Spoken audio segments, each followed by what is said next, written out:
প্রত্যেকটা মেয়ের মধ্যেই একটা করে হাসিনা রয়েছে। একই দেশে ভিন্ন বিচার, হামিদ বিদেশে, ফারিয়া জেলে। বিচার নাকি প্রহসন, বলেছে এনসিপি।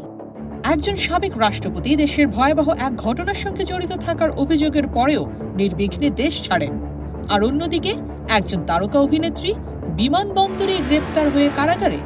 এই দুই বাস্তবতা কি আমাদের বিচার ব্যবস্থার মুখোশ খুলে দিচ্ছে, নাকি এটাই নতুন ন্যায্যতা?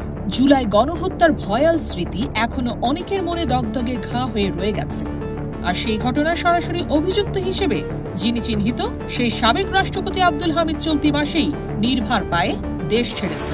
প্রশ্ন উঠেছে, কোথায় সেই বিচার, কই সেই দায়বদ্ধতা? আর একদম উল্টো পাশে অভিনেত্রী নুসরাত ফারিয়া, একজন সাংস্কৃতিক অঙ্গনের পরিচিত মুখ। তাকে একটি মামলায় বিমানবন্দরে থামিয়ে দেওয়া হয়, তার গ্রেপ্তার, আদালত আর সোজা কারাগারে পাঠানো। একজন তারকা যিনি জনদর্শনে থাকেন, তাকে জামিনও দেওয়া হলো না। জাতীয় নাগরিক পার্টি এনসিপি এর তীব্র প্রতিক্রিয়া জানিয়েছে। তাদের ভাষায় এই দুই ঘটনায় বিচার ব্যবস্থার উপর মানুষের আস্থা চুরমার হয়ে যাচ্ছে।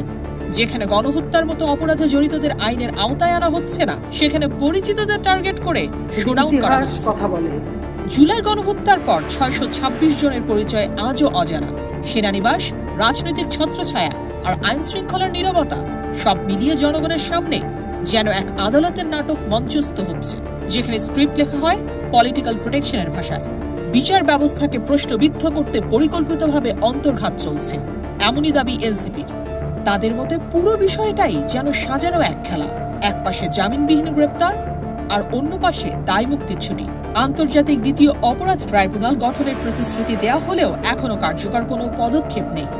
সময় শুধু পেরিয়ে যাচ্ছে, বিচার এগোয় না। এই দীর্ঘসূত্রিতা মানুষের মনে যে ভয়ঙ্কর বার্তা দিচ্ছে, সেটা রাষ্ট্র বুঝতে পারছে তো?